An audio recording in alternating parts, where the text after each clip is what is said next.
And tonight on Joy News Prime, concern about the vaccine hesitancy in the Ashanti region as officials complain about low turnout on day one of the second round of AstraZeneca vaccination. We'll also tell you what dangers you're putting yourself and others around you in if you're ignoring advice to observe the COVID-19 protocols. Also here on Joy News Prime, tonight turmoil in the People's National Convention as party executives clash at a news conference with accusations of funds being embezzled. The secretary, who is said to have been suspended, will join us here on Joy News Prime. And coming up, former Chief of Staff Kwadwo Mpiani backs calls for national policy mandating the president to pay for private travels on the presidential jet amidst fresh allegations by the minority that President Akufo-Addo's recent trip cost the taxpayer 3.4 million cedis.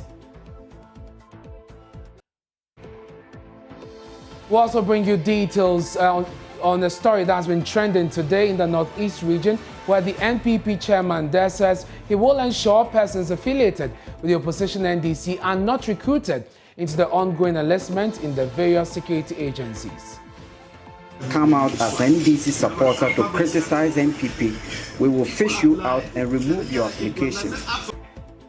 But the minority in parliament says the comment is reckless and lawless. The Navy, the Air Force, Ghana Immigration, Ghana Prisons and Ghana National Fire Service is not political office for members of the ruling New Patriotic Party.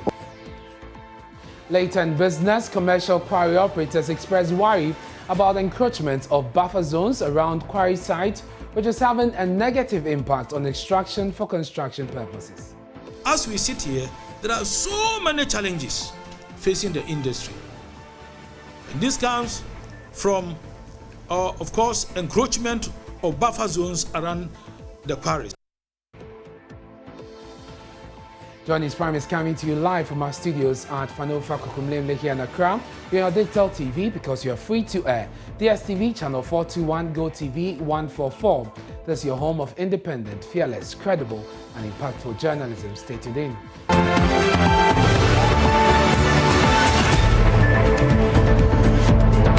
Hello again, many thanks for joining us. My name is Ernest Mino. Now, Ghana has for months put in every effort to procure vaccines to protect its citizens against the COVID-19 virus, which has killed many people and disrupted the economy in many respects. But just when the vaccines became available, some in the Ashanti regional capital, Kumasi, have been slow in taking advantage to get the jab. This is what technical people call vaccine hesitancy. Today, we'll bring you an update on the second round of the AstraZeneca vaccination taking place in all 16 regions of the country for persons who took the first jab in March. Ghana is a bright spot in Africa when it comes to vaccination, so it comes as a surprise that vaccine hesitancy seems to be showing its head in the Ashanti regional capital, Kumasi. We'll be live there and bring you a conversation on that shortly, but the story is completely different in the Bono and Greater Accra regions. There's mad rush, as the data suggests. In the Bono region, here's what our monitoring revealed. In March and April this year, frontline health workers comprising of doctors, nurses and other health workers across the region were lucky to have received the AstraZeneca vaccines. Today, the region has received some consignment of COVID Johnson & Johnson vaccine, which has been assigned to frontline security personnel, people above 60 years and those with comorbidities in the districts with the most cases. Dr. Fred Adumaku-Boatin is the Regional Director of Health Services. We are lucky and we are grateful to Director General Ghana Health Service, Ministry of Health, for the allocations that we have gotten for J&J. What the priority is that, look, let's give security agencies, because they are going to still lead the fight. So, and especially we are targeting these 4 districts, and especially the sub-districts where the cases are a lot. So that's where we are targeting the security agencies. Then after that, if you look at the people who are dying, it's more 60 and above. So the plan is that, look, barring whatever we will get after we have given the second dose for all the health workers that received the first dose, we are going to go to these high-risk people.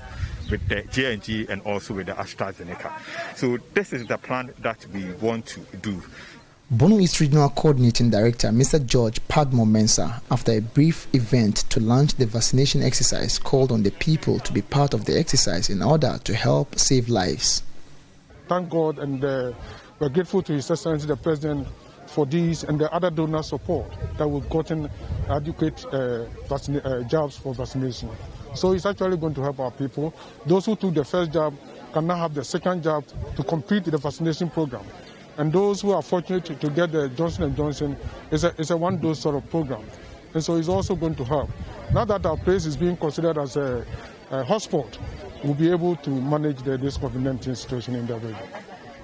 One of the beneficiaries, Nana Ya Amponsa, who is the Damuamahima for Kintampo, was excited after receiving her jab and called on all to be part of the exercise. I'm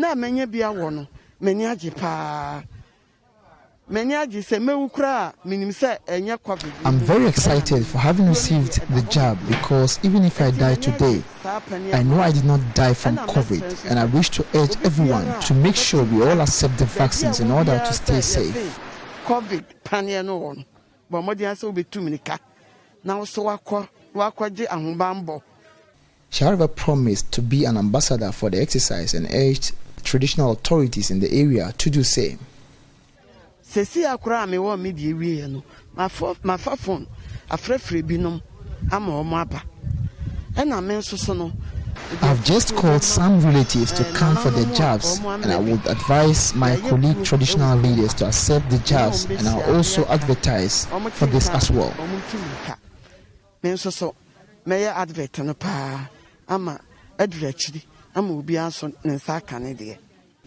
Reporting for Joy News, Anas Sabit, Kintampo. Now here in the Greater Accra region, there's so much demand that facilities can't cope. Judith, our Chitando, monitored the event here. The Malamata Polyclinic was one of the most patronized centers we visited. Vaccination started on a good note at the center. However, around noon, they faced some technical problems with their registration server. This caused the delay in registration as persons who had gathered to get inoculated had to wait for about an hour. Although the delay was quite agitating, the people were generally understanding. Some of them spoke to Joy News. Also, the network challenges everywhere. You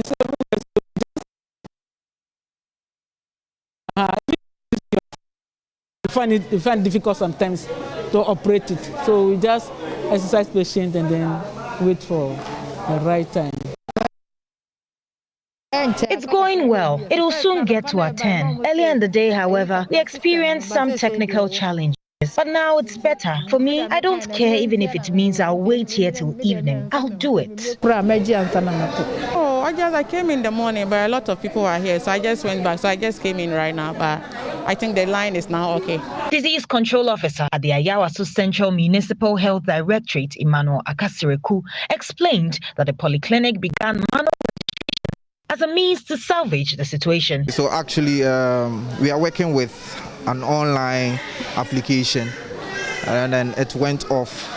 So we resorted to manual work, putting the data into a manual system that we will later upload. But it wasn't long before the system came back. So everything is smoothly going on now. We visited the Entrance University Hospital, which also had its dose of challenges. Matilda Ambaka is a community nurse. So far, so good. But some of the challenges we've been having is most of the people didn't take the first jam here. But they come in, they walk in and they want you to attend to them, which you cannot do so. So you have to direct them to go to the previous place that they took the first jam. That has been our challenge so far. Today we've been able to vaccinate 10 people. Judith Awachitando, Joy News. So that's our monitoring of the situation in the Bono region, in the Ashanti region. Of course, we'll bring you a few report later. And then here in Accra, but let me bring you some, data on vaccine hesitancy. And of course, we're sourcing this from the CDC. And so, according to the CDC, 38% of respondents, this is a survey they conducted, showed some hesitancy as far as vaccinations are concerned. Now, 6 out of 10 hesitancy in Benin, Liberia, Niger, Senegal, and Togo. And so clearly Ghana is not listed in these countries there. Now, in Ghana, 40% of those who are unwilling to be vaccinated cited mistrust of the government. And that is very key. So these are, data, these are responses coming from the survey from the CDC. And of course, this is a 2020 survey conducted. It also says that vaccine acceptance among people who knew someone with a prior COVID-19 infection was higher than those who did not. And that is 13%. And so that is what the CDC is saying. So generally, that is the information we have on vaccine hesitancy in Africa, according to the CDC. Let's go on to Zoom now and speak to Nana Kofi QUAKYI. He is a public health researcher. Nana, thank you very much for your time here on Joy News Prime. You spent some number of years studying in infection control. Vaccine hesitancy is not really a thing here in Ghana. We have quite a good reputation when it comes to vaccination. What do you see as the challenge in this particular situation? Well, good evening and thank you for having me. I think it's important to be clear there that most of the countries, for example, that you touched on, Benin, Togo, where there is even very high COVID-19 vaccine hesitancy, also did not previously have that amount of apprehension about other vaccines, including those that we give to children, those that people take to travel, like yellow fever. So it's a very specific set of factors here that are driving apprehension about this vaccine. And because of the fact that those set of factors, when it comes to digital misinformation, maybe mistrust of public authorities, just lack of access to good information also, those things in some way or the other exist here too. You just read, for example, the stats about the percentage of people, 40% who are hesitant to say it because of mistrust. So I think it's important that we don't jump the gun on the idea that there's nothing to worry about here. I think we need to see more surveys done at a local level that are nationally presented in Ghana that allow us to get a sense of what the general apprehension level is, what the general acceptance level is, and more importantly, the specific strands of misinformation that are driving that. We need to do that not just in the analog space, but in the digital space as well, because that's where a lot of the misinformation is being generated. For example, I do a lot of my risk communication on Twitter, and I recall when the Johnson & Johnson vaccines arrived, I actually forwarded this to a fact-checking firm in Ghana. There were tons of tweets, tons of conversation around the idea that, as for Johnson & Johnson, is not a good vaccine, which is not true. It doesn't have any science backing that. It's a perfectly good, perfectly safe, perfectly effective vaccine. So we have to be aware that there is some of that under the level, under the surface, and try and source it out, understand what's going on, and then be proactive in messaging towards it. When you look at the reasons Ghanaians who participated in this survey gave for their hesitancy, which is mistrust in government, and you have a good 40% of that, what for you could account for such high level of mistrust, and what can government really do about this? Well, I think if you look at any country in the world that is studying the question of vaccine hesitancy, the framing of it is not about necessarily mistrusting government, it's about mistrusting authority. It happens to be a case that, here we are taking them as the same thing. The mistrusting authority problem comes from a lot of that digital disinformation that says things like, COVID-19 is a quote unquote pandemic, that state governments are using it as a means to, control their people. And I think even more common in a lot of sub-Saharan Africa and maybe even in Southeast Asia, that they are only using it as an excuse to procure and, pilfer and that kind of thing. So those are the general trends that create that perception. But again, it's important to be clear that that's a question of apprehension about authority in general, which is a popular target for anti-vaxxer messaging. It's a popular target for anti-vaxxer disinformation, especially. So it makes sense that if people are hesitant, their hesitation should be directed around things like Has the government actually done the research? These are safe. Things that are not necessary or that don't really speak to the actual effectiveness of the vaccine, but that raise sufficient enough doubt in people's minds about the processes, about the protocols, about the safety, about the efficacy. So that's where that strain of the hesitation about authority usually comes from. We have seen local efforts by government to have either a reproduction or production of vaccines. Will that change anything when it comes to hesitancy? Well, we should obviously be clear that Governor Ghana's plans to roll out vaccines and like locally is not something that's going to happen in a year and a half. This is a medium to long-term plan. For that reason, when we are thinking about things that will solve vaccine hesitancy now, things like whether or not we will produce vaccines and how many will come, those are after the fact.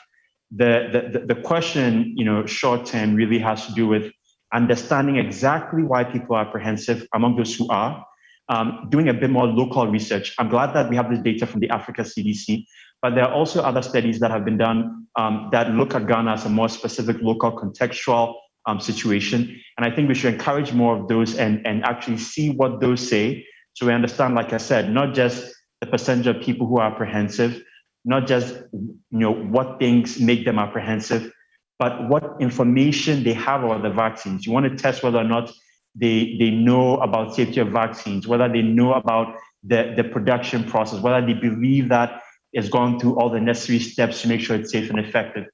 That's work that, yes, outside partners can do, but that I also think Ghana Health Service is probably best equipped to do because they have a national reach. They can do these national representative surveys and come up with those findings from that. It's those things that should inform our digital communication strategies, our analog communication strategies, and then community and stakeholder engagement as well. And just finally, before you go, we've crossed the 1,000 mark of deaths in this third wave. Look at that vis-a-vis our vaccination drive. Are we doing well? I'm not sure I understand the question, but I'll phrase it this way. I think the challenge here is when we look at deaths as an indicator of performance in general, it's a bit misguided because deaths are a lagging indicator. The deaths that you're recording, let's say today, are usually associated with infections that have happened 3 to 4 weeks prior. So if we are looking at deaths, not looking at new infections, then we're missing the point about avoiding the deaths in the first place. So if you look at that in this context, what we've seen so far throughout August is basically 4 straight weeks of rising cases, of rising hospitalizations and rising deaths, rising positivity rates. Pretty much any metric that you can use to evaluate the pandemic is going in the wrong direction. The question then is, what can vaccines do about that? And the vaccine access that we're going to have in the short term through September, through October, through November is not going to be enough to meaningfully be the reason why we're able to control the current surge that's going on. We're not going to, for example, have, if you look at just simply the facts of, for example, our Johnson & Johnson procurement, we are not going to get, I think we're only going to get about 20 to 30% of that 17 million we've ordered in 2021. So we're not, and that's the main vaccine we're going to be relying on to do the bulk of the vaccinations. So even, a month from now, 6 weeks from now, the main thing we can do to actually curb this is not relying on vaccination rates that are 1% to 4%, but actually being serious about enforcing the protocols, making sure people are wearing masks, making sure that we are doing proper physical distancing, making sure that, things like high-risk indoor settings, workplaces are being messaged to so they know what to do to reduce the risk, open windows, open doors, ventilate the space, and that the public health response is actually doing what it's supposed to do. We should be seeing contact tracing, we should be seeing isolation, we should be in quarantine, and we should be able to have, thresholds beyond which certain actions have to be taken. Because, obviously, so I'll leave it there. Nana, thank you very much. That's Nana QUAKYI, public health researcher, helping us understand the issue of vaccine hesitancy, but like you mentioned, the issue of respecting the protocols is very important. We have said it too many times, but once the issue persists, we can only say it again. Head of our health desk, Fred Smith, joins us in the studio to tell us the dangers people are putting themselves in and those around them as they continue to ignore the protocols. But Fred, let's start with our current situation. How is it looking now? Well, the latest from the Ghana Health Service for the 27th of August, we're recording in excess of 400 cases, over 400 cases, and over 2 days, the 26th and 27th, we've had 19 persons dying. We have more persons also being hospitalized. It means that their COVID infection is severe or critical, which means that they would need a ventilator or some kind of help before they can breathe. And that's where we are now. For those who may not know, the risks they're putting themselves in and others around them by not taking precaution, tell us about how the virus attacks people, Fred. Well, indeed, we have this diagram here which will help us understand how the virus works once it enters your system. So we know it's a respiratory disease. Yeah. So once it gets into you, it's a respiratory issue that you would have. The target is the lungs. We have the lungs here. So they target the lungs, and the lungs are responsible for pumping oxygen to other parts of the body, especially the other organs that you have, the heart, the kidneys, and the others. So they all rely on the lungs for some sort of nourishment or energy to be able to function properly. Now, once the viruses attack these lungs, what happens to you is that this will become weak. It won't be able to pump oxygen into it. You know, we breathe in oxygen and exhale carbon dioxide. Yeah. Exactly. So this is supposed to be doing that, helping the coordinator for that activity. Now, once this is unable to do that properly, it means that you are not getting in a good amount of oxygen. And as a result, you won't be able to also pump enough to the other organs around. What happens? If it's COVID, then what you hear often is that if you have underlying conditions, then you may die as a result. So it puts you at serious risk. At serious risk. So if the heart or the kidneys cannot receive enough oxygen, then they will struggle. So if there are issues in those areas, then you succumb. There are those who say that, well, we've heard about all these things, but first of all, I've been vaccinated, or even if I've not been vaccinated, I've been infected with COVID, I've recovered. And so there is really, some people believe they might have gained immunity. For people who think this way, what is the danger of being infected and getting another infection? Because we know multiple infections. Well, people have even been vaccinated and yet they go to the hospital and test positive. Indeed. So if you want to avoid a situation where you are facing a critical situation, you'll be in hospital, then try and prevent it. Even if you've had it for the first time, you survived, try and prevent the second one. Because what happens in the explanation I gave, your lungs would have been eaten up by the viruses. You know, when the virus gets into you, the period between the day you contracted and the incubation day, it will be multiplying so that it will be effective against your system. So if your immune system is weak in fighting the virus, then what happens is that it will eat up the lung area and the lungs will become weak. We thank God if you're able to survive this and you recover, but it has weakened your lungs. What happens is that if you get the infection again, there's a window within which you have some immunity. But beyond that, once you get the infection again, the viruses are going to continue with their work. And we know the Delta variant is pretty much in circulation in Ghana now. And so that is more efficient. Yeah, more efficient at eating up your lungs. And so that puts you at a much higher risk of succumbing to the virus. So you've heard a lot of people. Somebody mentioned that when he was sick, he had 4 cylinders of oxygen on him. Yes. So as we speak, there's no treatment as such for COVID-19. What we have is the management of it. And so the oxygen will help to supply to your other organs. And then your system, your immune system must be able to deal with the activity happening around your land area. And that's the only way you'll be able to survive. Fred, thank you very much. And so you have a picture now. If you're still in doubt, this is why you must protect yourself and observe all the COVID-19 protocols. That's head of our health desk. But in the Volta region, there's growing concern about the rising number of infections among health workers. Regional Director of Health, Dr. QUARRY, has been speaking at a half-year performance review of the service in the region. Going through a third wave of COVID-19 pandemic. Since March 2020, the region has recorded a cumulative of 771 cases of COVID with 8 deaths. A total of 196 health staff have also been affected by COVID with no deaths, which we've been able to manage most of them. Currently, we have about almost 24 or 35. About 24 of our health staff currently having active case of COVID.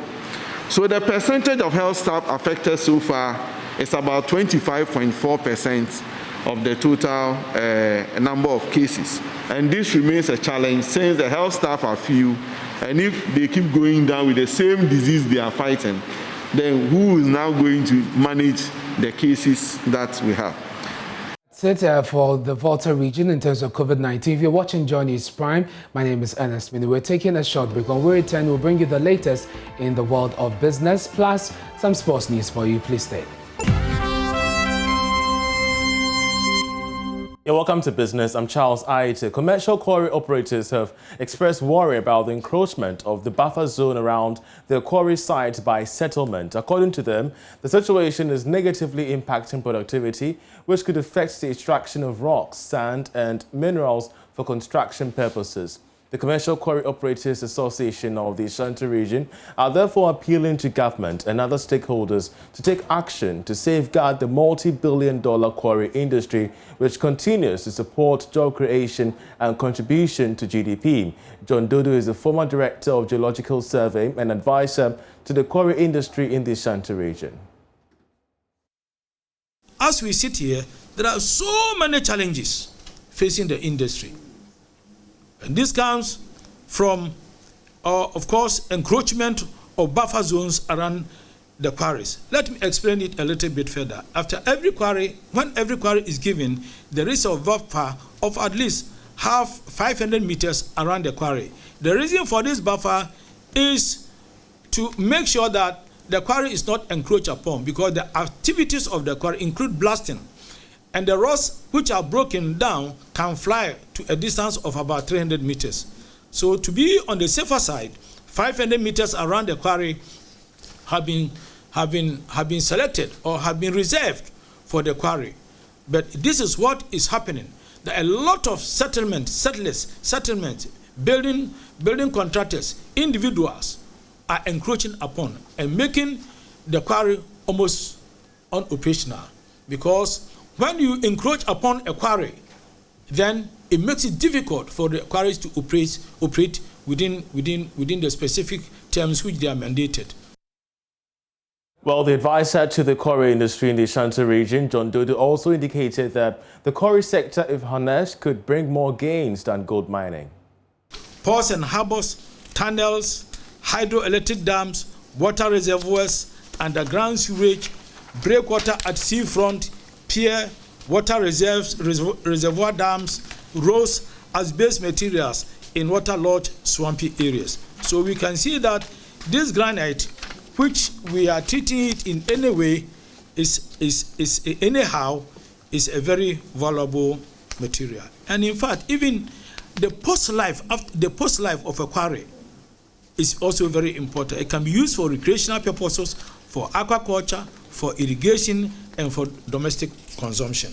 So we could see that this industry is very, very, very, very important. I have said that in so many places that the quarry industry, if managed well, can generate resources, which is even greater than from gold. Away from that, the Institute of Fiscal Studies has described the performance of Ghana's public sector revenue as very poor compared to its peers in the developing world.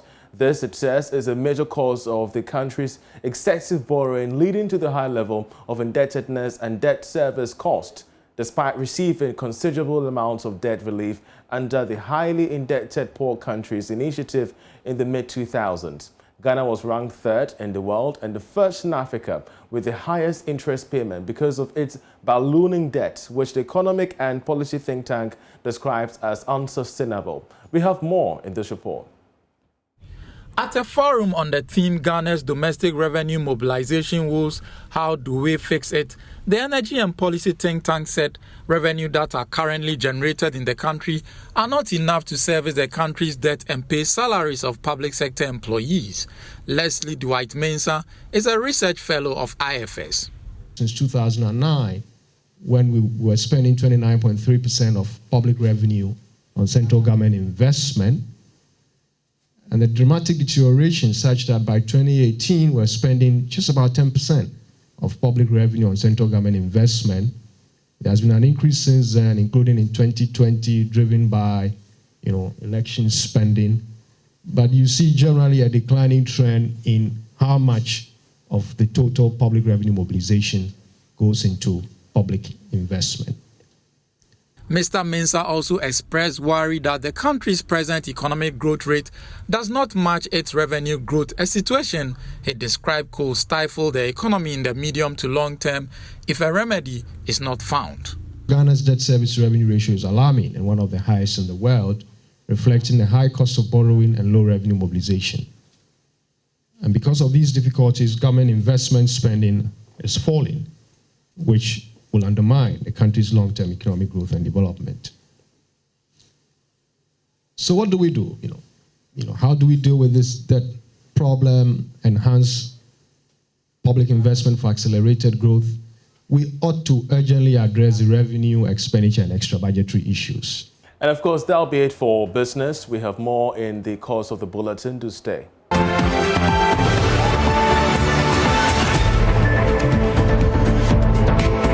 Now, there was confusion at a press conference organized by the PNC today to announce the suspension of its General Secretary, Janet Nabla, over what the party says is gross misconduct, insubordination and incompetence.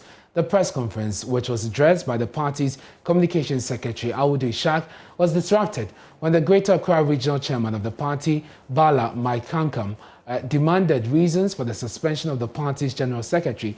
It took the intervention of the police to restore calm. The General Secretary, Ms. Janet Nabla, is on record to have issued statements on key national issues without recourse to the leadership of the party, claiming she is the chief spokesperson of the party, contrary to Article 49 of the party's constitution, thereby causing the entire membership of the party serious embarrassment. Examples of such statements are: A. Upon the demise of former President Rawlings, Ms. Janet Nabla suspended our political campaign, eulogizing ex-President Rawlings as a great Democrat without consulting the campaign entourage of the presidential candidate, which was in the Upper East region at the time. I said I will sit here. I won't talk. I won't say a word. Come now. No. Actually, can you start by the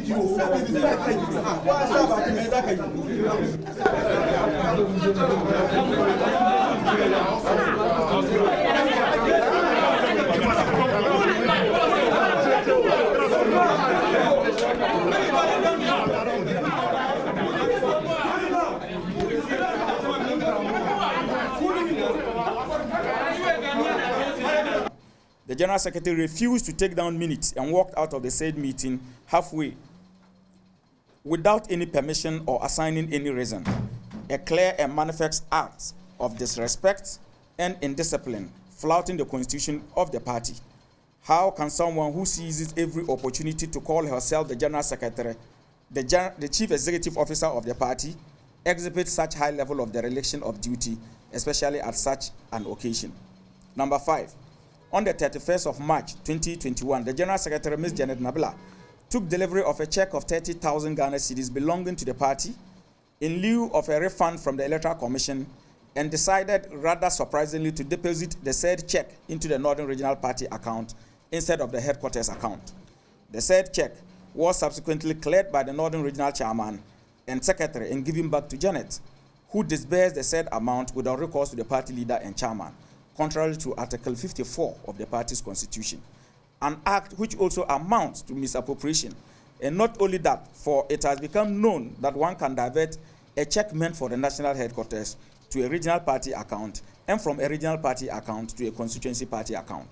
Number 6, following this act of misappropriation, when the leader and chairman attempted to trace the said check, she went to City FM's Point Blank segment, a program of the said FM station, and accused the leader and chairman of stealing 1.7 million Ghana cedis belonging to the party. Meanwhile, the financial accounts of all donations to the party was rendered at the 27 February 2021 NEC meeting, which the General Secretary did not object to.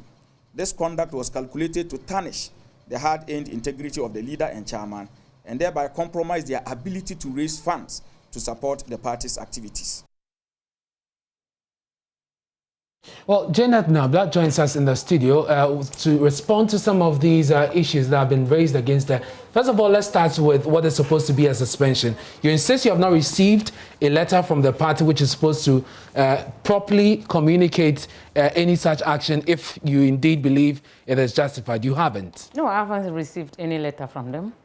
I've not received any letter. I want, let me greet you and your viewers this evening. And also thank you for giving me the opportunity to clarify myself. I want the Ghanaians to know that when they talk of gender discrimination, this is what we are talking about. How can a general secretary of a political party be there and no person have ever, 1.7 million was realized. It's not like they went and got it. In fact, I was at the forefront to get the money. And after the money was gotten, one person was not given to the secretariat to run it. And this was money meant for the party. Okay. And then I'm using my own money to do everything. No person.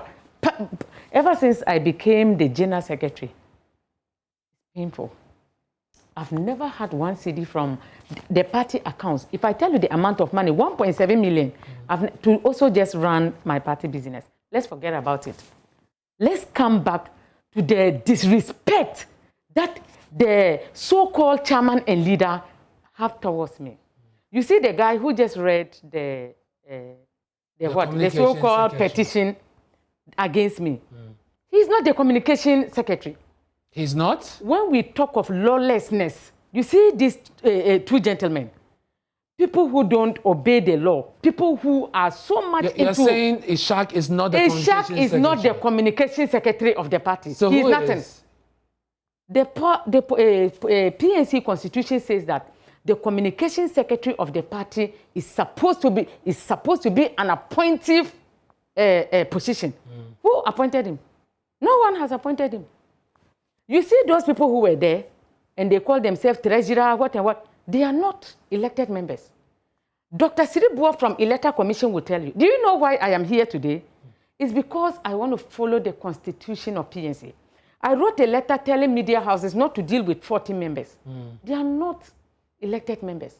They were causing a lot of trouble and confusing among the party, and the party elders asked me, the regional chairman, who are these people? I said, they said they are also members that they stood unopposed. They said that, but there should have been something called notice of polls for us to know that these people are even standing unopposed, whether we like them to acclaim them or not. So we cannot do that. So I wrote back to Electoral Commission to say that, oh, give me the names of, just to let the people know that, oh, no matter what you do, they are elected. So you insist that these are not elected Electoral Commission said that they don't have any thing to do. They have never seen them. We will come to these issues that we raised, but on the substantive issue, you're insisting that the amount you are alleged to have spent and disbursed is not true, and you insist that you follow due process? Let me even touch on the suspension. Okay. I am not suspended. Ghanaians, I want you to know that I'm not suspended. I want you to know that when they talk about coup d'etat, this is what it means. You see, Honorable David Apasara, I mean the 2020 flag bearer. Yeah. It is our own fault. You know, you can see symptoms of a dangerous person when he's coming. He was there, he tried to stand as a parliamentary candidate for Bolga East. Did you know that at that place there was chaos and finally his car was burnt? We he came back to PNC and said he wanted to be national chairman. Do you know that at the end of the day, he hijacked us to court? Our Council of Elders could not stop him. But my suspension, I'm not suspended. So to be suspended in PNC, you need NEC. NEC means National Executive Committee. They are those that usually sit down to suspend you. They could not form a quorum to even get NEC. In fact, Honorable Apasara and Honorable Daniba, they could not get 9 of the regional chairmen to come together for them to form a quorum. So there was no NEC meeting. Very well. We have just 1 minute on this. I want you to answer these questions briefly for me. You say you have reported this. You want the security agencies to deal with them. The matter. You formally complained to the police. Yes. Now, on the other issues that you raised about the legitimacy of some of the people who spoke at the press conference, did you report this to your party elders? I reported, I gave them, they were the first people that I And what was their response? I said, they are those that usually help them to spend the money. They need some people that can be at their back using muscles. So they saw that there are those who can help them. If you are an illegal person and somebody is giving you the legal right, won't you help the person? So it's not like they don't know. Honorable Apasara is looking for people who hate me to be able to destroy me. For his information, he can't. Thank you very much. That's Janet Nabla, who is the General Secretary of the PNC. The party insists that she remains suspended, but she says she's not suspended because due process was not followed. We are going to follow this closely with the party executive and the elders of the party, and we'll see how this pans out. Up next is sports. Stay with us. Thanks for staying with us. Time to bring you sports. I'm Hans Mensah Andon. Ahead of Ghana's 2022 FIFA World Cup qualifier against Ethiopia at the Cape Coast Stadium on Friday, September 3, Youth and Sports Minister Mustafa Yusuf has met former players of the senior national team, I beg your pardon, and has urged them to give the current team their full support. There is more in the following report.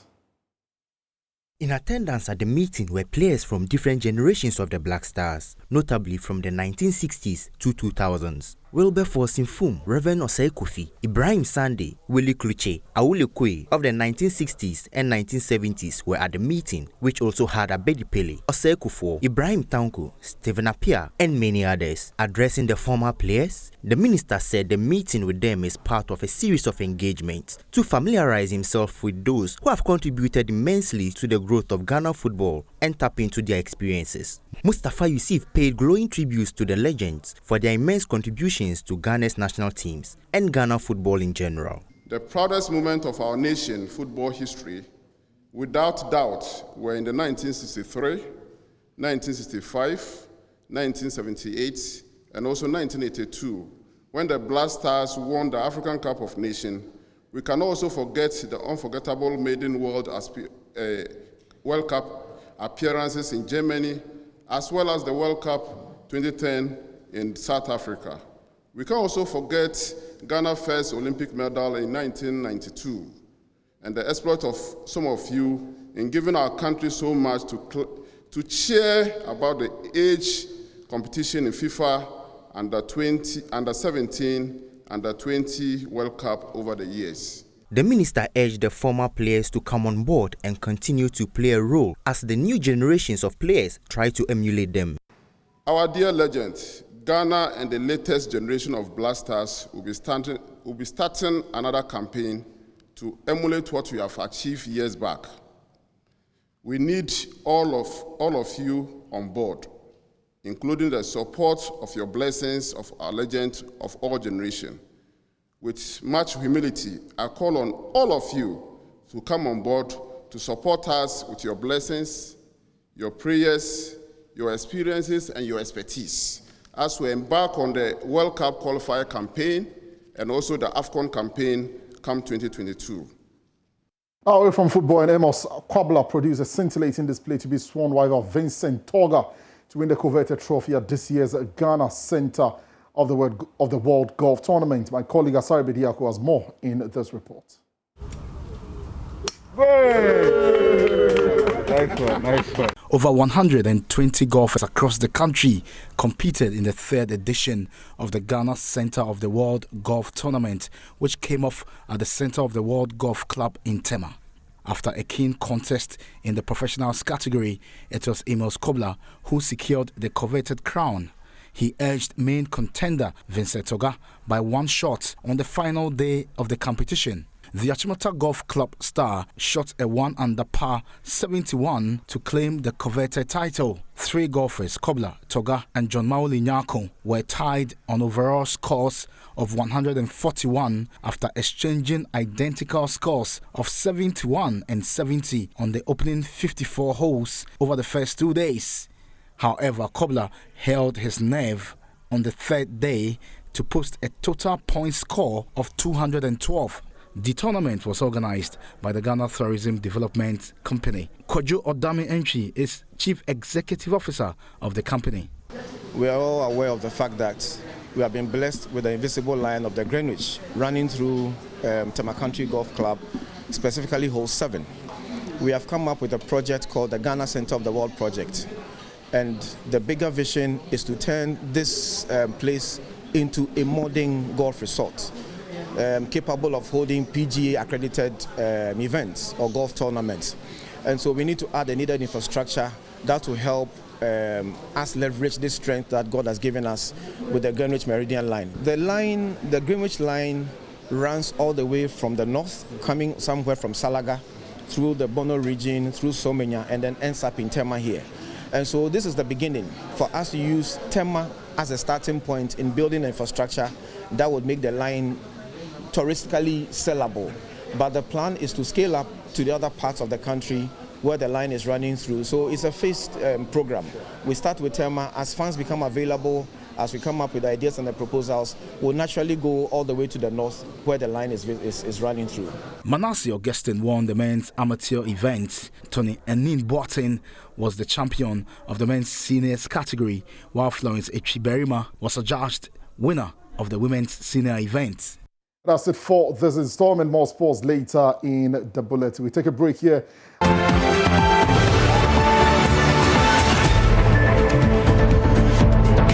On our Joy Clean Ghana campaign, officials of the AMA have locked up a corn mill facility operating under unhygienic conditions in the Ablekuma South constituency. Several other items were seized from some other food vendors and toilet facility operators as part of efforts to promote hygiene in the city. My colleague Judith Alchitando was with the team in our report. The drains, exposed wires, rusty machines. These and many others characterize the scene at a corn mill in the Ablekuma South constituency. Officials of the Environmental Health Directorate of the Accra Metropolitan Assembly stormed the facility as part of efforts to maintain a clean city. Pacho, ehana your office, anamebwa. Eha your office.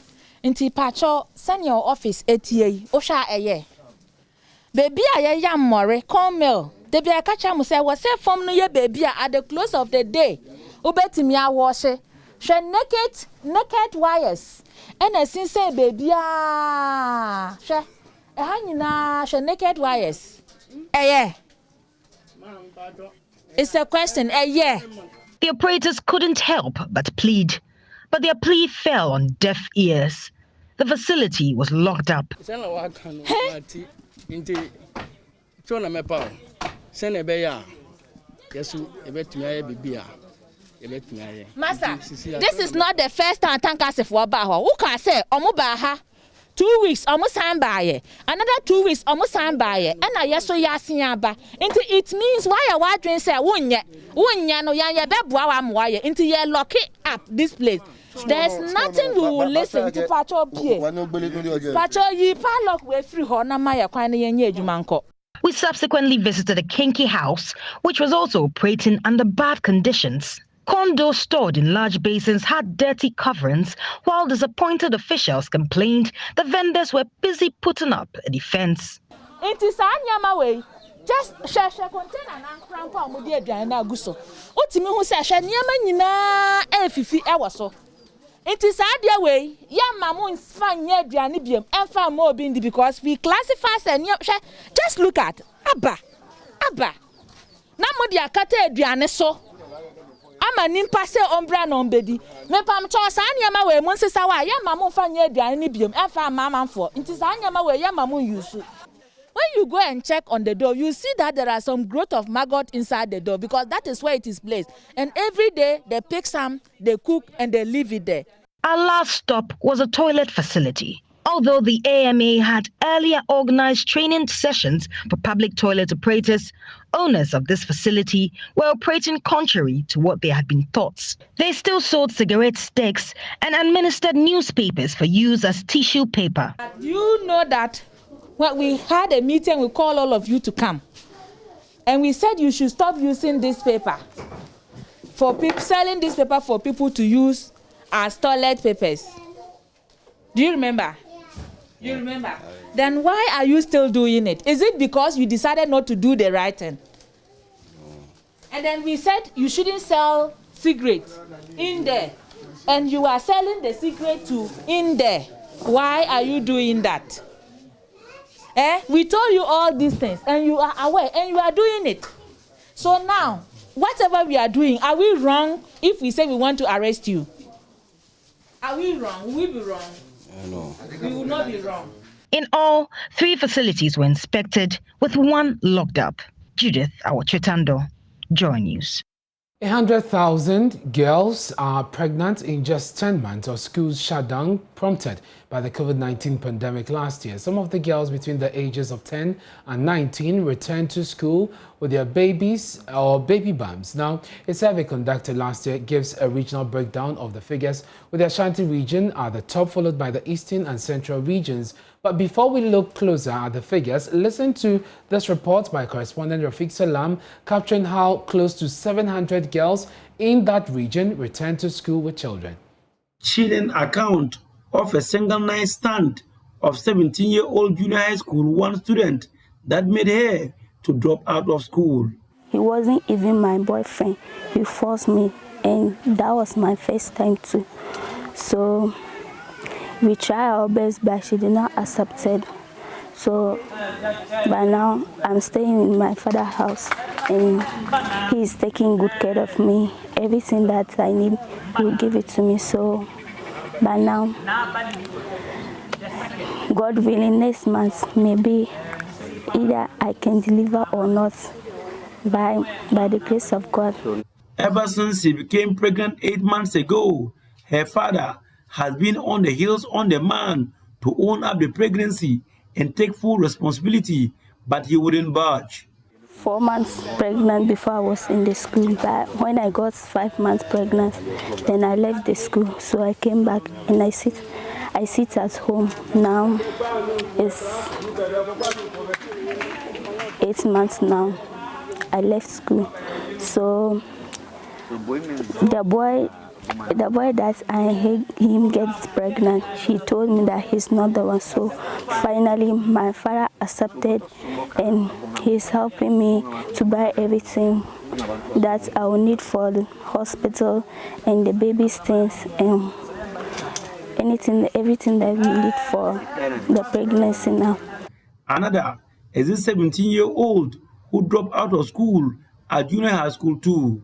The first time I was in a Form 2 and I got the pregnant. So my parents didn't have money to take care of me, and I got pregnant with 1 man. So I didn't go to school again. The duo is part of 100 girls from Isa, Fiang, Bure, and Wogu who dropped out of school. With support from Life Again, a non-governmental organization, they are ready to be back at school, though with more responsibilities.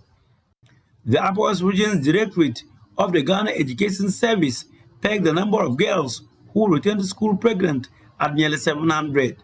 Juxtaposing figures from the Ghana Health Service, Chief Executive Officer of Life Again, SAUDATU MOHAMMED, kept the numbers in the region higher than the one reported by the Ghana Education Service.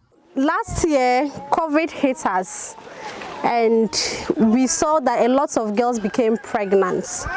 According to statistics, we have about 110,000 girls between the ages of 10 to 19 years who became pregnant, and most of these girls dropped out of school. In the Upper West region here, we have close to 4,000 girls, and for me, I believe this is even a reduced figure, because these are figures, or these are girls who have visited the facilities, health facilities, and they got recorded by the Ghana Health Service. There are lots of girls in the rural areas who are pregnant or who have given birth within this period. Joining us is the Executive Director of NGO Life Again, SAUDATU Mohammed. She has launched a campaign to help teenage mothers in the Upper West region get back to school or learn a trade. Madam, how are you able to reach out to these girls to help them get back to school in the first place? All right, good evening. Thanks for having me.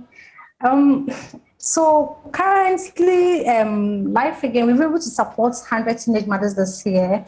And it was because this year we were able to get onto Global Giving, which is an international platform for NGOs to raise funds. Okay. And it was through Global Giving that we were able to raise some funds to be able to reach out to this number of teenage mothers. And how we do, we visited the communities directly. We meet up with the leadership of the community, so the assemblymen and then the chiefs, and so we introduce ourselves, and then they bring together girls within the community. The number of girls we are looking for, like teen mothers, they bring together these teenage mothers, and then we interview them, get to hear their stories, and then we select them to support. And so this covers which areas in the northern region, the northern part of Ghana? Currently, we are based in the Upper West region, and this year we've reached out to seven communities in the Upper West region within 3 districts. So we're talking about the DBI district, the Fema, Busia, Isa districts, and in the DBI districts we're looking at 4 communities, which are Isa, Wongu, Busie, and Fien. And then we have the Wild West districts. And in the Wild West district, we reached out to 2 communities, Dorimo and Busie. So in helping them... and then, yes, please finish that. And then we have the Wild East district. The Wild East district, we have 2 communities there as well. We went to Gori Pie and Maui. So in all, we reached out to 7 communities in 3 districts this year. Okay, so in helping them get back to school, what does it take financially, and exactly what do you do? What do you help them with? Okay, so after we select these girls, the common practice here is girls, teenage mothers or pregnant girls are likely to be married or pushed into false marriages forced to marry the guys who got them pregnant. So one thing we do when we select our beneficiaries is to even ensure that that doesn't happen, ensuring that their guardians don't force them into any sort of marriage. So we start by signing a contract with the guardians that prohibits the guardian from pushing them into any kind of forced marriage. So first of all, ensuring that this girl is saved from any form of forced marriage. And then from there, we start mentoring, we mentor this girl, because most of them, when they become pregnant, the stigma from the society is a lot. And this, the negative backlash and all of that, it kind of breaks the confidence and the spirits of this girl. So our mentoring program helps to uplift the confidence and the spirit of this girl before we now bring in the financial support. Very well. So we also want to go to school, financially provide them with school materials, talking about school uniform, shoes, books, and then bags for them to stay in school. So we send them in school, and then every year we go to support them to stay in school. So it's not a one-time support, it's to see this girl throughout school. And that's impressive. Thank you very much, SAUDATU Mohammed, for the great work you're doing in the Upper West region, helping young girls, teenage mothers, get back to school. To security now, the police is urging citizens to either report or arrest persons claiming to have links to the service in the 2021 recruitment program. This caution comes in the wake of the announcement by the service to enlist interested persons at various levels. These recruitments have often been characterized by scams, with self-styled middlemen duping prospective applicants. But Director General in charge of public affairs at the police service, ACP QUARRY, is asking applicants to deal directly with the police through their online portals. All prospective candidates should strictly go by our advertisement instructions and directives. Going to the commercial bank to buy a voucher and moving on to our site to apply online. We've not mandated anybody or group of persons to sell police forms outside. We've not taxed any middleman or middlemen to employ candidates on our behalf. And that anybody who comes into your home, your community, your town, city, to solicit that illicit way of doing business, to come in there, they should arrest that person and send him to the nearest police station. Again, I reaffirm that anybody or group of persons that are coming to your home, your community, to solicit for money, to sell police forms, that person is a criminal, and that the community should quickly arrange the police to pick him or her. Therefore, people should go strictly by that, and the administration is determined to put up a very successful recruitment program in this year, 2021. Meanwhile, the Northeast Regional Chairman of the New Patriotic Party, Nuruddin Hussaini, has allegedly warned supporters of the opposition NDC to stay away from the ongoing nationwide recruitment exercise into the various security agencies. Now, according to him, the party's leadership in the region intends to ensure the names of opposition supporters are struck out. The security services, Balanyo Porter, police, fire service. As you are aware, recruitment into the security services are underway. I encourage all party members to send in their applications. If you had ever come out as an NDC supporter to criticize NPP, we will fish you out and remove your application. I have to be honest with you. For us as a party in the region, we will disregard the so-called due process. We are going to apply our own set of party rules because we are in power.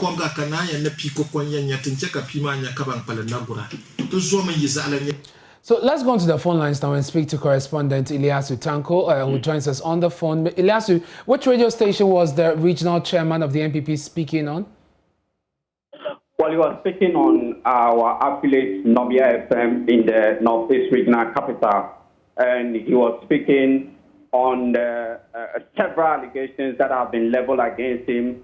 He has been accused of forcing the defeat of the party in the constituency, and the Nalerugu Gambaka constituency. And very recently, he has also been accused by some party members of working against the ambition of the vice president. And so he went into the radio station to clarify all the allegations against him, or to respond to all these allegations against him, and in that process he made this particular comment. Did he also say that members of the NPP who do not even qualify should apply into the various agencies?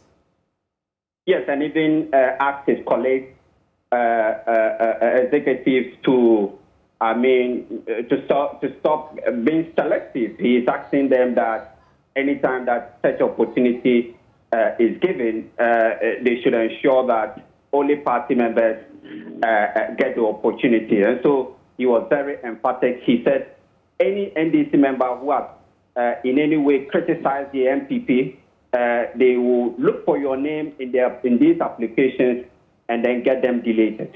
Ilyasu, thank you very much. That's our Northeast Region correspondent. Well, the issue is attracting the fury of the minority NDC. Its leader, Haruna Idrisu, says the comment is reckless and lawless. Ghanaian is entitled to the benefit of the 1992 Constitution, regardless of his political association. Recruitment into the security agencies, the Ghana Police Service, the Ghana Armed Forces, the Navy, the Air Force, Ghana Immigration, Ghana Prisons, and Ghana National Fire Service is not political office for members of the ruling New Patriotic Party only.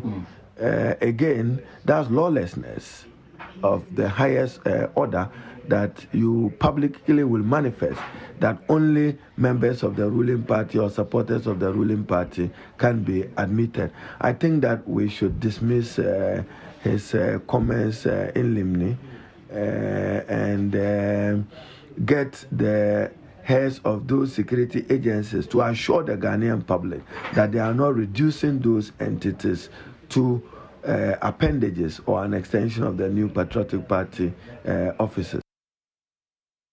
Let's do some more on this story. Adam Bona is a security analyst and joins us on Zoom with more on this. Mr. Bona, I'll take your reaction to this politicking, that has started already as far as recruitment into the agencies are concerned. But you remember that earlier this year, a few months ago, the national strategy of national security was launched. The national security strategy was launched. And in there, they said that review of the processes and requirements for recruitment into the Ghana Police Service to ensure the recruitment into the police is targeted at specific branch and departments into which the potential recruits is eventually expected to serve. This is one of the many things that was specified in that document to help make the process clean, more transparent, and improve the quality of service we're getting from our security agencies, specifically the police. Worried are these reactions we are seeing already?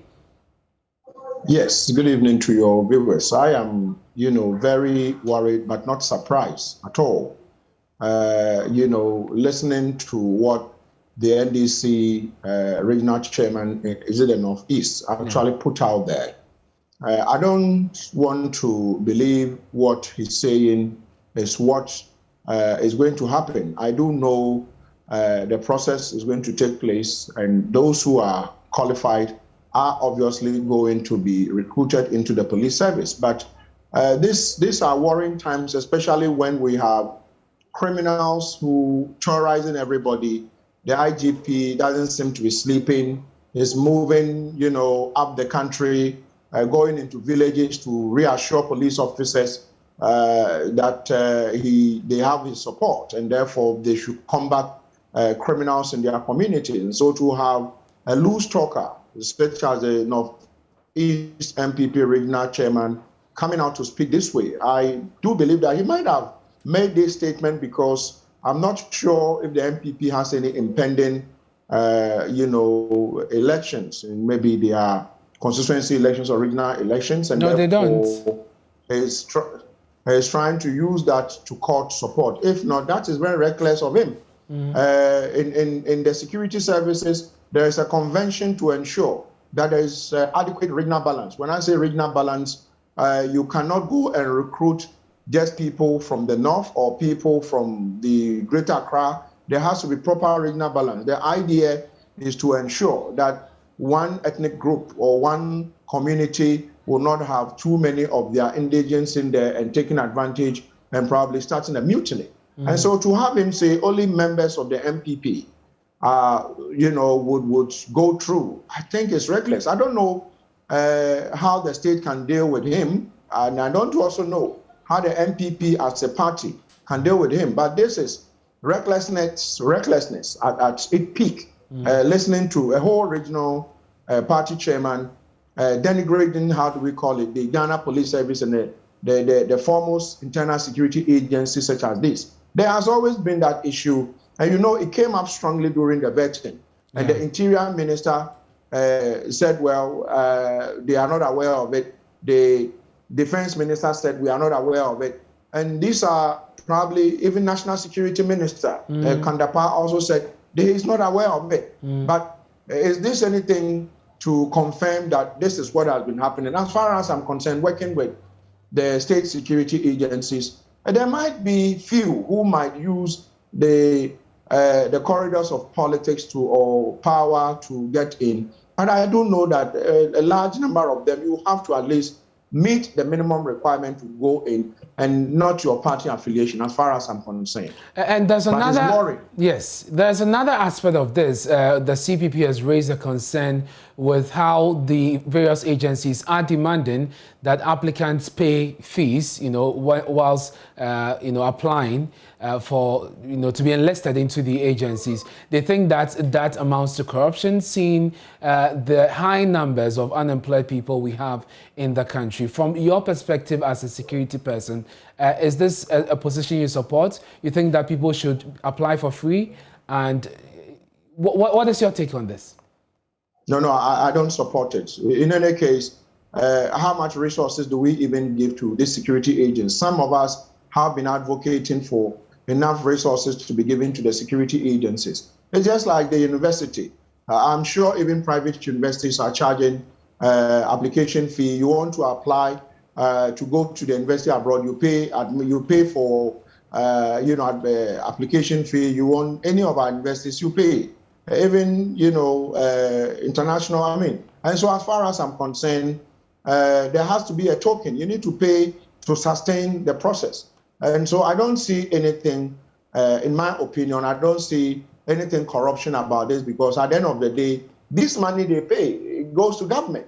And so those who are qualified are duly, they go through and they are recruited. So I don't see anything corrupt about asking you to pay 50 CDs or 100 CDs. If you are qualified, I do believe that you will go through. So what about those who go through? It's just like you apply for a visa.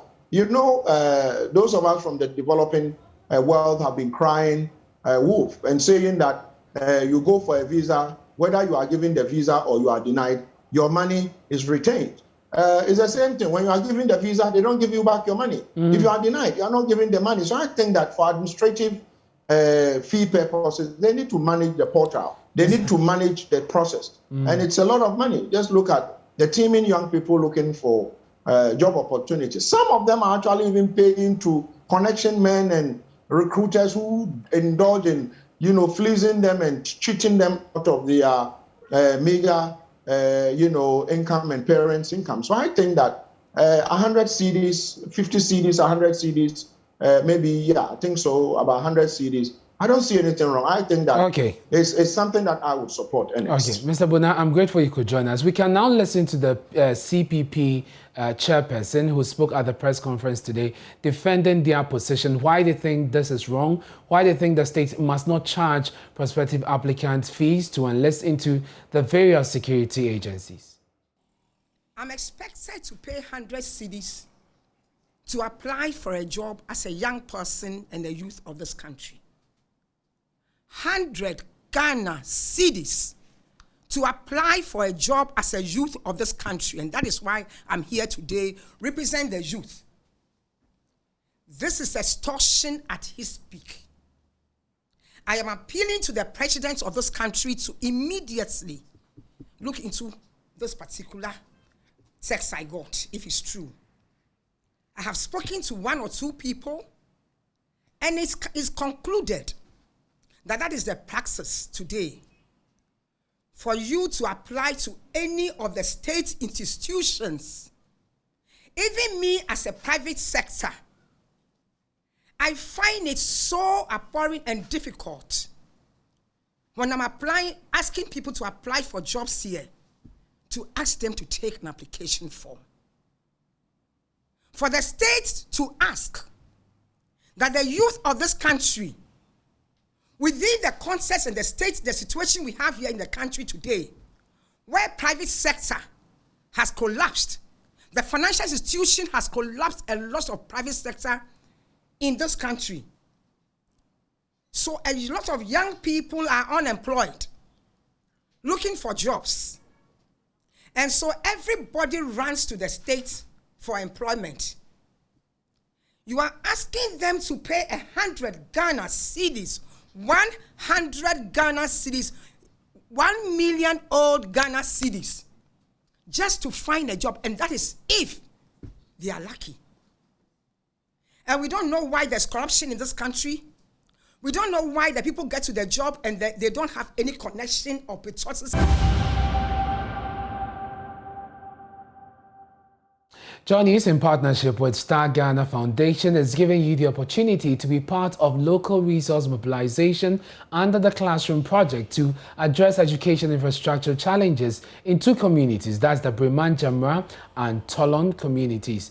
Memories of the 6 KG pupils killed in Breman Jamra when their school block crashed on them in 2017 are still fresh on the minds of the school children in that area.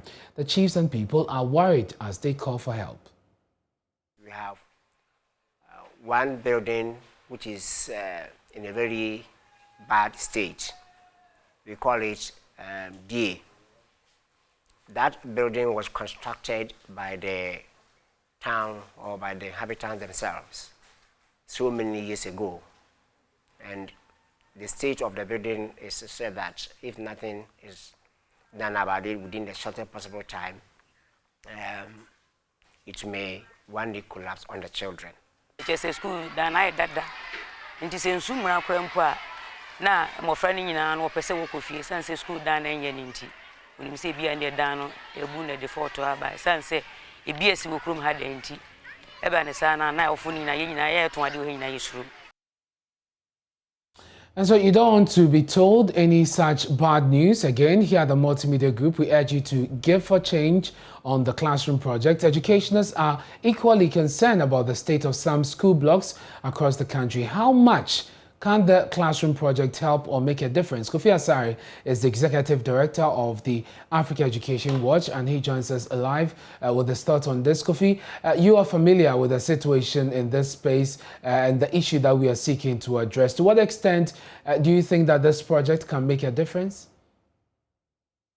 The challenges in the infrastructure sector at the basic education level especially is quite enormous, and it's a daunting task. That government alone cannot be left with the responsibility of surmounting. At present, there are about 5,400 schools that are taking place under trees and sheds and dilapidated structures, according to the Ministry of Education. And I accept that there is an ongoing initiative by the government of Ghana through the Vaco Trust Fund and the GAS to construct these schools over a 5-year period. But as we speak, the amount of money required to construct this school is about 3.5 billion Ghana. Less than 2% of the funding is available now. And so it means that if we leave the task of constructing decent schools in all these 5,400 schools with government alone, it is likely that the children in these communities, in these schools, would likely drop out of school and then miss out of an education. And that is why the initiative by Multimedia is actually a step in the right direction, supporting government to eliminate schools that operate under trees, sheds, and dilapidated structures, and providing SAIL with adequate facilities to facilitate qualification and learning. KOFI, so obviously you made the point that government cannot do this alone, but how practical is the attempt to solicit, public support to mobilize resources locally to deal with this situation? Can we do this? Exactly. For me, it is about time that the Ghanaian public take control or take an interest in participating in the development of education infrastructure and the provision of other education facilities. We are coming out of decades of being reliant on donor funding to engineer any social development in this country. Almost every good in this country was initiated by donors. The concept of domestic philanthropy is something that has been missing from the Ghanaian culture, from time immemorial. And there is no other time for us to begin to drum home the need for us to invite into our social fabric the concept of local or domestic philanthropy, so that what we would have expected the white man, quote unquote, to come and do for us collectively, we can, in our own minute way, contribute and do even better and much more sustainable. And that is why I believe that this approach is it's actually a departure from what we are used to. Very well. And for me, that is the only sustainable way we can support government in developing education infrastructure, especially in the rural part of this country. Thank you very much, Kofi Asare, Executive Director of Africa Education Watch, supporting Joy News and the Multimedia Group in this classroom project. So, for all your support and assistance, Momo transactions should go to 05930388832. And of course, the name on there is Joy FM. Or you can send it to our Access Bank account number 00901010549191. That's the Castle Road branch.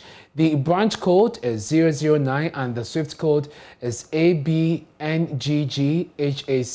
You may also reach our front desk for further enquiries on the number 030-2216-540.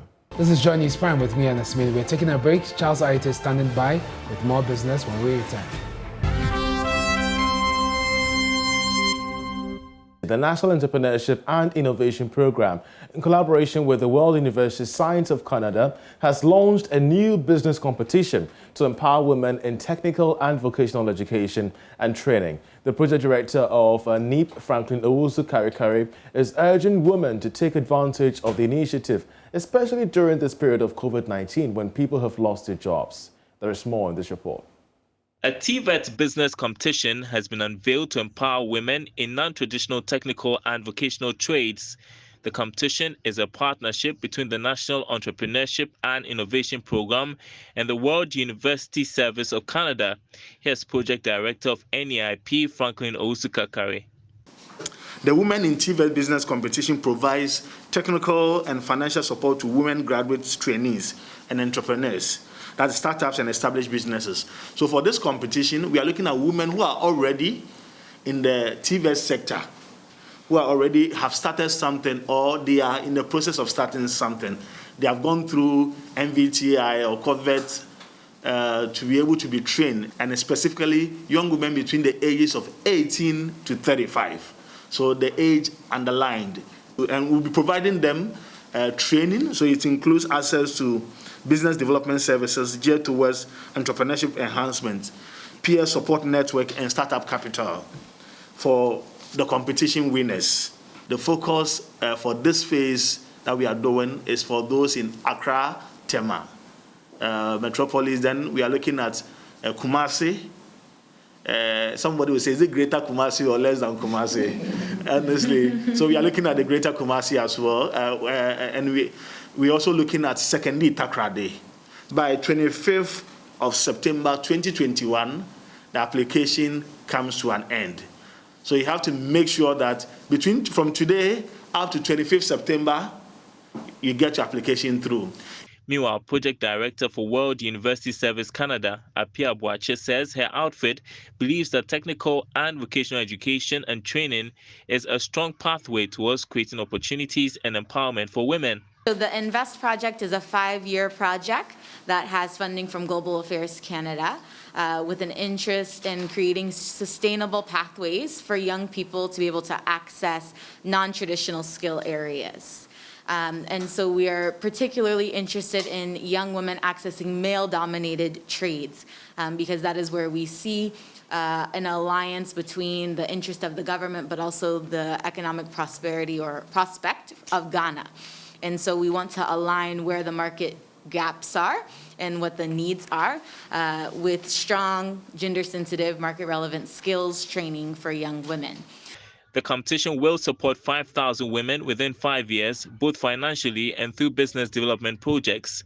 The overall winner is expected to receive a minimum of 5,000 Canadian dollars. The Margins Group, the implementing company for the Ghana card, says it is on board. It is on course, actually, to get everyone who must have the national ID card. The ID and biometric systems and solutions provider says it is fully paying for the cards now.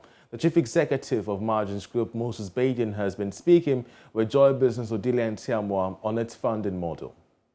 Okay, so we did a pilot somewhere in 2012 with the Foreigner's ID, where we designed a fee-paying system. And the thing was, okay, margins, if you think you know what you're doing, and the first one that didn't work, then conceptualize, design, build, and finance what you think can work. We said we'll do that. Because why if it doesn't work? Because you don't have to worry about it. We're confident enough it will work. We're willing to invest in it on a fee-paying model, and then if it doesn't work, then we lose our money. That's how I felt it should be done. Because if the private people are convinced that it will work, why do they want government to finance it? And then if it doesn't work, they say, we take our money and we go. That's what happened the first time. We collected data, we printed 4 million cards. We delivered only 900,000 cards. This is the first national ID project, after spending tens of millions of dollars.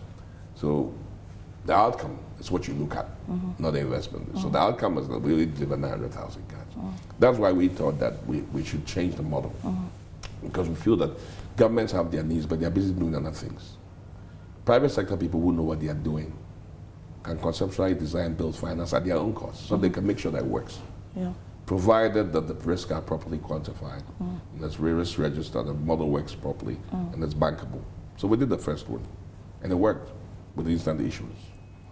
So the idea was that, and that was for only foreigners. Foreigners. Yeah.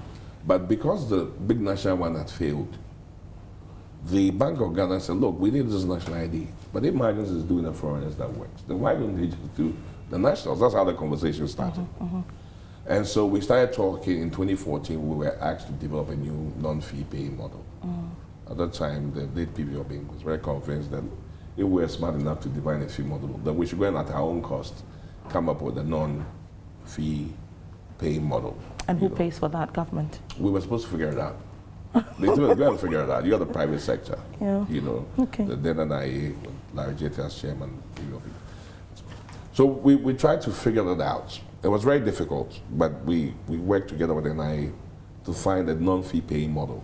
No, just before you go on to the non-fee paying model, how much so far have you, for example, garnered from the fee paying model, and how many people were? Because the fee paying model, we're supposed to have at least 750,000 foreigners living in Ghana. Anecdotal evidence says we have more than that, about 2 million. The thing is that how can we run a country safely when we don't know who's here? And because the government can then offer digital services to foreigners without them having to go through bribery and suffering, you just go to a digital portal, you get the electronic services, right? They should be willing to pay a fee that you test internationally to make sure that it's a fair fee, in order that they get the services. And there can be revenue to pay the private sector for their investment, their return on investment, and their debts. And there should be revenue to give back to the government. Toyota Ghana Limited, by way of improving customer experience and prolonging engine life of vehicles, has introduced the highest grade of motor oil. The product, tested for 4 million kilometers, is manufactured with the latest technology and specification. With its ability to perform in extreme temperature and driving conditions, the synthetic oil is expected to improve performance of the Toyota engine. There is more in this report. With the launch of Toyota Genuine Motor Oil in Tema, customers of Toyota will no longer rely on generic engine oil for their vehicles. The lubricant, which is manufactured with the latest technology and specification, comes in 3 variants: 0W20 SP for only petrol engine, and 5W30 SP and 15W40 CI4 for both petrol and diesel engine. Head of Sales Operations at Toyota Ghana, Dulamte, touches on the protection the oil provides. He represented Managing Director Koji Yanaka at the Garage Seminar and official launch of the lubricant.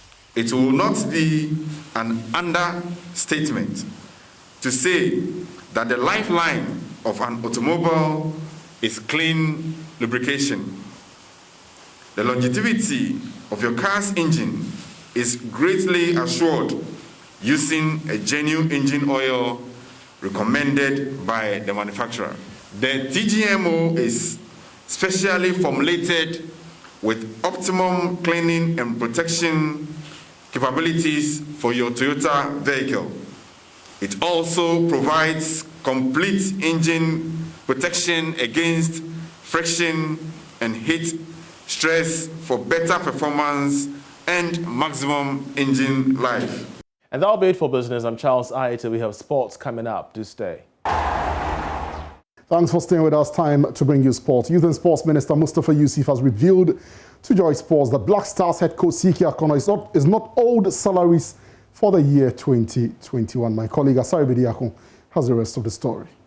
About 2 weeks ago, QUAKYI Akono revealed in a press conference he had not been paid for 7 months. And the minister who succeeded Isaac Isiama in March this year insinuated the position of CK is untrue, insisting he has been paid what is due him since the run of the year. It is important for me to clear this issue.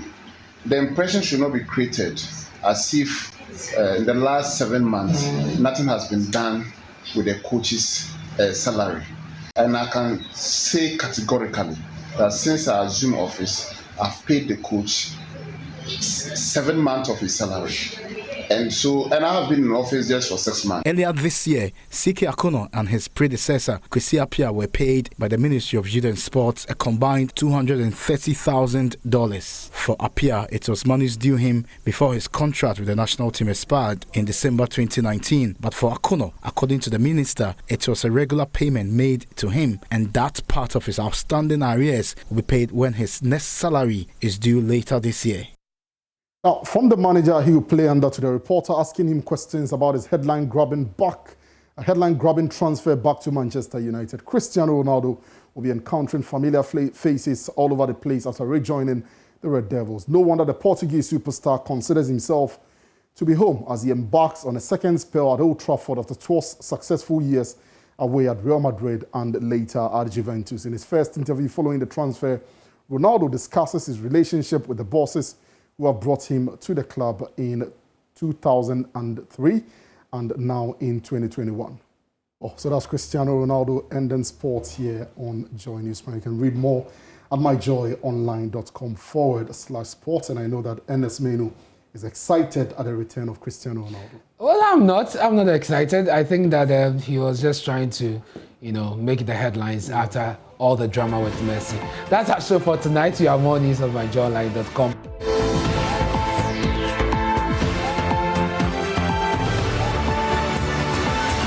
Hello, my name is Evans Mensah, and you can relive all the fun and excitement on Top Story, Newsnight, and of course, Ghana Connect via podcast. All you need to do is to log on to myjoyonline/podcast. Search for your favorite show and relive the moment. Joy 99.7 FM, your radio for discerning listeners. Joy 99.7.